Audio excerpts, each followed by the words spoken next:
Hey everybody, Mo Freegan back in the call room. That means we're getting something at least partially related to medicine. We have a weird one today, folks. We have medical hyperbole in pop songs, and also how that's related to the Wicked release and a knife that I picked out that goes perfectly along with the Wicked films. So let's get into that. I'm a doctor and I listen to songs and I hear these hyperbole, meaning that they're exaggerations and they're related to medicine. And I said, you know what? Nobody's ever compiled these. Let's get them together. Let's throw them all in a video, have a go at it. And I said, you know what? Wicked's coming out and two of these are in a Wicked song. And I said, you know what? I should time this to come out with Wicked and I should get the perfect EDC knife that matches Wicked, the movie. I found it. I'm hoping it gets here in time. I don't have it with me now. Order from Blade HQ. You can skip to it. The link's below. You can skip to it, but don't. Watch the video, sit through the songs, and then at the end, we'll get to the knife. The Wicked films are based on a play. Now, the Wicked film, part 1, came out in 2024. Part 2 is coming out, right around where this video is coming out, the 21st of November, 2025. Starring Ariana Grande as Glinda and Cynthia Erivo as Elphaba, the future Wicked Witch of the West. That movie is adapted from a Broadway musical play that's extremely popular. And this play, Wicked, is based on the book that came out in 1995, which was like a reimagined prequel of the 1900 book, The Wonderful Wizard of Oz. All right, like I said, the first one we're going to take from the musical Wicked. These happen to both be from part 1. And, you're saying to me these aren't pop songs. And the answer is they are pop songs. These songs are very familiar to people. The name of the song is popular. So what we get is this. Whenever I see someone less fortunate than I, and let's face it, who isn't less fortunate than I, my tender heart tends to start to bleed. That's the opening line. My tender heart tends to start to bleed. How is that medical hyperbole? Medically, is there such thing as a tender heart that bleeds? Well, kinda. There's a few ways your heart can bleed. You get trauma. Your heart can actually bleed on the outside. I mean, of course, it's full of blood, but on the outside, it can bleed. You can cut those vessels and those coronary arteries that supply the blood to your heart. Like, your heart is a muscle that needs blood supply to it, just like all the rest of your body, right? And the blood inside of it isn't how it gets its blood. It gets its blood from vessels that run to it then you get a sac full of blood that sometimes can't escape. And then you get something called cardiac tamponade. It can happen from trauma. It can happen spontaneously if you rupture a vessel in your heart. And the pericardium, that sac your heart sits in, can be quite rigid. And it doesn't burst necessarily, but it does just keep filling up with blood around it. And then your heart can't beat inside of it. And you can die because your heart can't beat. It's like squeezing your heart and stopping your heart from beating. It's called cardiac tamponade. There's a few ways your tender heart can bleed. All very dangerous and needs emergent medical. This isn't medical advice. This is just for infotainment. You have a cardiac tamponade. The treatment is to open you up, break a hole in that pericardium so blood can get out. Sometimes we try to do it with a needle, pericardiocentesis, but the blood is so clotted at times and it's very difficult. I'm going to skip the second one from popular because it's my favorite of all time. And that's kind of what prompted this video. Guys, if you sat through me singing, I think that deserves a subscribe. If you've made it this far in this video, you got to subscribe. This is what this channel is going to be. Next up, much more well-known, is some medical hyperbole from the song California Girls, Katy Perry. You know it. You love it. Comes out in 2010. Boom, boom, boom. Boys, break the necks. There's another one. He's on top. Here it comes. Sun's kiss skin so hot, will melt your popsicle. Oh, oh, oh, oh, oh. Sun kissed skin so hot, will melt your popsicle. Hot skin, medical condition. Maybe that's just fever, right? Maybe we're just talking about fever here. This is just your body's way. You could just be raising your body temperature because you're in hot and your body temperature is going up, or you just ran a mile, then your body temperature is going up and your body's going to work on cooling itself by sweating. But sometimes your body raises body temperature to fight a disease, like a medical disease. Like it could be a virus, could be bacteria. It's the way your body's making itself a little more inhospitable to foreign invaders, those bacteria and viruses. And some of you are thinking, man, a fever is 100 or 99. Really, a fever is 100.4 degrees Fahrenheit or 38 degrees Celsius. Now, how do we get to 100.4 degrees Fahrenheit? It's because when they do all these studies on fever, they did it in Celsius, and it's 38 degrees, and so you just convert 38 degrees Celsius to Fahrenheit, and you get 100.4. That's how they came up with that random number, because really it's a round number if you go to Celsius. But we're in America, so we'd use Fahrenheit because we're in America. The new guidelines some of these are summarized on the Mayo Clinic website, is saying, hey, maybe don't treat these fevers in children and in kids greater than 3 months. I mean, obviously, this isn't medical advice. This is just something that you can find on the internet. But you're not treating fevers till they're over 102. And so what we're finding is that our body's doing a pretty good job of fighting off these bacteria and viruses on their own. And maybe we should just let it do its job and not try to lower those fevers. Of course, see a doctor. There's exceptions to that. Fevers, Katy Perry, you didn't think I was thinking about that. Boys break their necks. Maybe next time I'll do a part 2.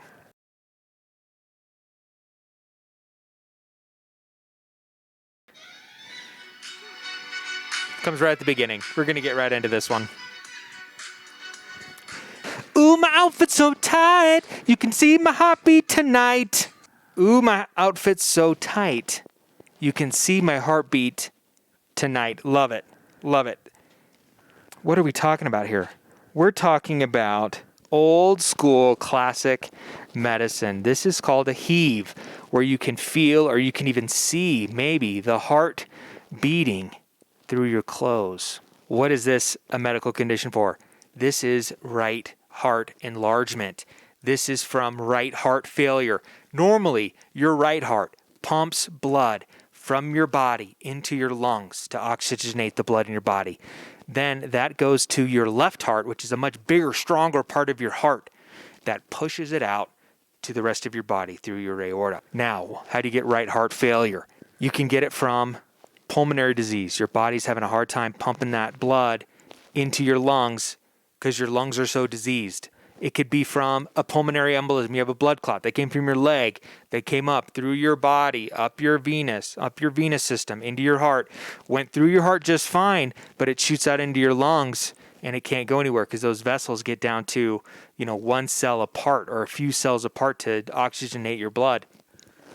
And so the blood clots just clog that all up and you're not oxygenating your blood anymore. And it's causing a lot of right heart strain. You can also have the most common cause of right heart strain is left heart strain. So your left heart is struggling to push the blood out to the rest of your body. And so then your blood gets backed up into your lungs, which then backs up your right heart. I mean, nowadays, are we doing physical exams and trying to look for cardiac heave? We're not. We can work up chest pain so much easier now. We can get CT scans looking for blood clots. We can do cardiac echoes looking for right heart failure. This isn't medical advice, of course, but cardiac heave is a real medical thing that you could actually have.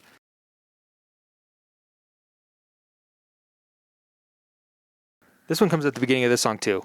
These are all at the beginning. They put their best hyperboles at the beginning, right? That's what I say. That's what I would do if I was a, famous artist. I love the way you lie.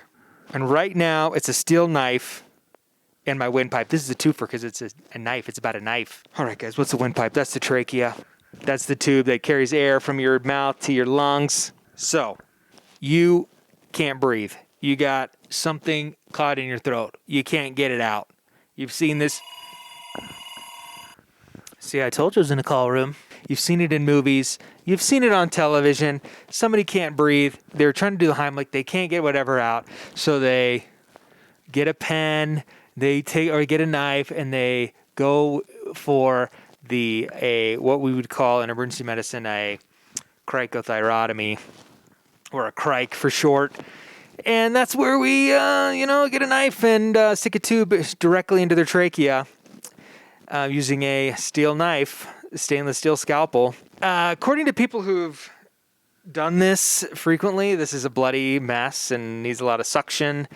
And it's very difficult to find landmarks due to the amount of bleeding. The absolute last resort way to open an airway that you can't get. Typically, when we try to get an airway, we go through the mouth or go through a nose, like an intubation is what we'd call it, putting a tube into the trachea, intubation into the trachea, and then we can bag them and do that. And actually, that's what that call was for, was a concern that somebody may needed an intubation, but we didn't end up doing it. But that would be a cricothyrotomy, something that we study in emergency medicine, something that we've worked on mannequins, but very few of us have an opportunity to do these on a regular basis, maybe at a very high level trauma center.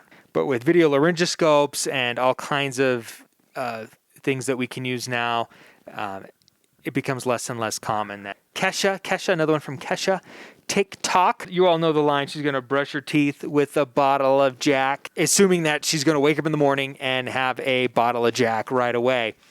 That's what we'd call in medicine a eye opener. That's when you feel like you have to get up in the morning and have a drink right away so that you don't have withdrawals, or you have to get up and drink right away because you have a hangover. That's one of the CAGE questions we ask in medicine. CAGE standing for CAGE. The C question is cut down. Do you feel like you should be cutting down on your alcohol use? A is for aggravated or annoyed. Are you annoyed that people are bugging you a lot about your drinking? Does that annoy you? G is for, do you feel guilty about your drinking? And then E is the eye opener. If you have two of those things, it's 96, 97% sensitive that you have an alcohol abuse problem or that you're an alcoholic. So last one before we get back to Wicked. This is my favorite one. I got a few reasons why. First of all, this song is a banger. It's Sia, Chandelier. The video is a banger. You know this one with the little girl dancing around the apartment. I mean, classic, famous video and song, Chandelier. Came out in 2014. I'm gonna swing from the chandelier, from the chandelier. That's the line right there. I'm gonna swing from the chandelier. Now, but listen to the whole verse. Like, it starts off, I'm the one for a good time call. Phone blowing up, ringing my doorbell. I feel the love, I feel the love. This sounds a little bit like promiscuity. In medicine, if someone's going to swing from the chandelier, it sounds like chandelier sign. And chandelier sign is also kind of a classic medicine thing that we don't often use very much anymore, but I think most doctors would be familiar with this term. And it's a chandelier sign. And this is during a pelvic exam when you apply pressure to the cervix that it causes so much exquisite pain, the patient will jump and almost like jump like they're going to grab the chandelier sign. And that's a sign for sexually transmitted infection, cervicitis.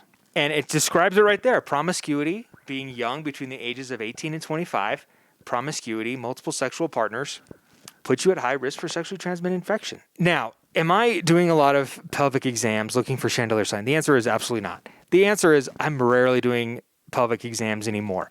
And just treating like the World Health Organization recommends, treating for gonorrhea, chlamydia, trichomonas, empirically, meaning that even if you don't have an exact diagnosis, if they have risk factors, signs and symptoms, just treat them, send the testing, and then follow up on it. And that's basically what I'm doing, and that's what I've done my whole career. So, no, I'm not doing any pelvic exams looking for chandelier sign, but when I hear this song, chandelier sign is all I can think about. So let's get into the knife that I purchased. I'm going to get some B-roll because, of course, it hasn't come yet. I'm hoping it'll be here very shortly from Blade HQ, and I can open it and I can show it to you. But, of course, it is Jack Wolf's knife, Big Bro Jack, slip joint knife. Of course, it's an Oz Green Kirinite, baby, Oz Green. The Emerald City Oz Green. Oh, it's perfect. I've wanted a Jack Wolf knife for a long time. They have blackout ones. Never could pull the trigger. This one's on sale right now, $50 off. I had to get it. I had to get it for Wicked. I guess I'm a Wicked fanboy. I've seen the play. I love it. I watched the movie. I'm going to go with my family to see part 2. My family loves it. Overall, 6.88 inches. It's a blade length of 2.98 inches. Comes in CPM S90V. Edge retention to the max, baby. Flat grind.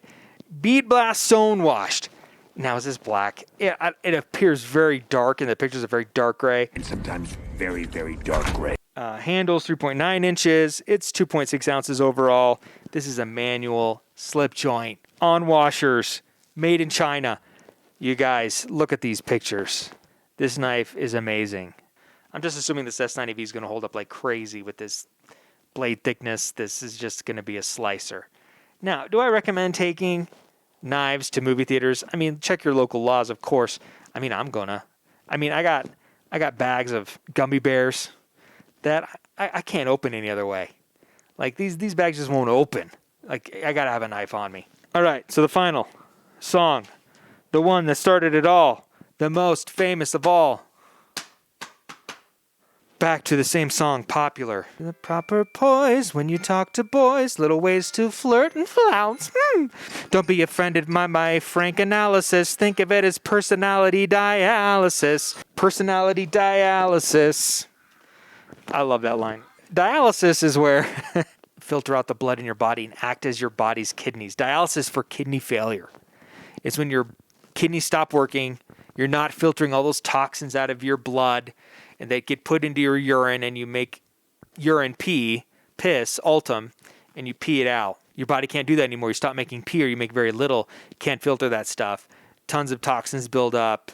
Uric acid, your electrolytes all get out of whack because they can't get filtered. And I mean, it kills you quickly if you're kidney failure. So you have to go into dialysis, where they do these procedures 3 times a week, Monday, Wednesday, Friday, Tuesday, Thursday, Saturday, and you get your blood filtered by a machine. So it's funny that it's personality dialysis, where they're going to filter the bad parts of your personality out and put the good stuff back in. It's like personality dialysis. I love it with all my heart. Everybody, that's it. Those are the medical hyperboles I found. We got that Jack Wolf knife, the perfect knife for the Wicked movies. Pick it up. I think it's still available on multiple sites. Osgreen, Kirinite, Jack Wolf knives. Check it out. If you can handle me singing in these videos, you have to like and subscribe. You're the only one who can do it. So I need you on my team, Team Mo Freegan. Subscribe below. If you're interested in picking up that RMX, type I want the knife down in the comments. Subscribe to the channel. Show me that you're subscribed. When I get 100 subscribers, we'll be getting that knife away somebody over 18, as long as you're in charge of all your legal ramifications. And if you're in the U.S., that would be best, but I'll try to get it to wherever I can to you. And I got a suggestion in one of my comments to put some oil on that button, see if I can get it to work better, so I'll be doing that. Sorry, buddy, and we'll take a look at it again when I get back. We'll see you on the next one, guys.